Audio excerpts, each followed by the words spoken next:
I'm with the Lyle Street Action Committee representing the citizens of Lyle Street. That's located near McLaughlin Point. And I am personally pro-treatment. I'm speaking to you agenda item 5, McLaughlin Point rezoning. So I've been somewhat out of the loop for the last few months with work and traveling. So I had to do some catching up on your sewage doings and other local news. So last week, to my amusement, I arrived back in Canada from overseas to drunken, crack-smoking mayor videos, our local Esquimalt bong mascot on American television, and some curious CRD shenanigans concerning confusion over who is a member of the public and who is a paid expert. So, I just wanted to make it clear for the record that I paid my own travel expenses to be here. And also the Lyle Street... Excuse me, could the audience, at the last meeting there was great difficulty of staff hearing, so I'd really appreciate it if you just kept it down. Thank you. So, I just wanted to make it clear for the record that the Lyle Street Action Committee also doesn't have enough petty cash to hire a PR firm, so I had to write my own speech. So, while I would love to comment generally on the overall inadequacies of this entire plan, I'll keep this focused specifically on the surprisingly reasonable agreement reached by CRD and Esquimalt staff. Reasonable, at least, until you read the following sentence in the introductory background section right at the beginning.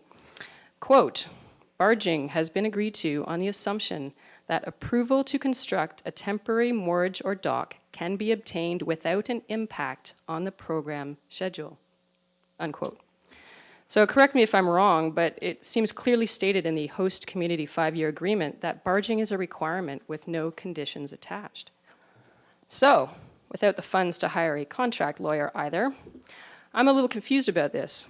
Either someone in staff made a mistake when they wrote it, or there is a big truck-sized loophole in the 5-year agreement that I can't see. And by this point, you should understand that we don't trust your staff very much. So, before you vote on whether or not to send this to Esquimalt for approval, I would like to respectfully remind you that negotiating anything assumes that each party will honor the agreement that they made. In this case, it really is black and white. You either commit to do the mitigations that you negotiated in good faith, or you do not.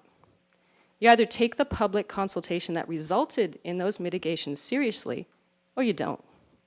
You either care about the people living next to your sewage plant, the kids going to school next to your sewage plant, or you don't. For those of us living in Esquimalt, this rezoning negotiation is not a money game. Esquimalt Council, on behalf of the citizens of Esquimalt, did not set out construction requirements and amenities as a joke.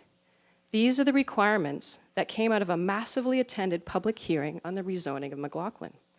We, the citizens of Esquimalt, have asked for them because we know what we need in order to live next to your choice, your less than ideal choice of a sewage plant, while it's being constructed and while it's being operated. I'm sure you would settle for no less for your neighborhood, your street. So the majority of you at this table will go home after each sewage meeting, dump your papers in a file folder, and likely try not to think about sewage again until the next CRD waste meeting. But I and my neighbors get to go home to a sewage plant, under construction and in operation, every day for a very long time. So if what we ask you to do to make this livable for the local neighborhood costs a certain amount of money and takes a little more time, then fine. Such is the cost of trying to shove a large sewage plant on a tiny plot in a residential neighborhood. And if you have a problem with this, then maybe you should be thinking small and tertiary instead of old school secondary.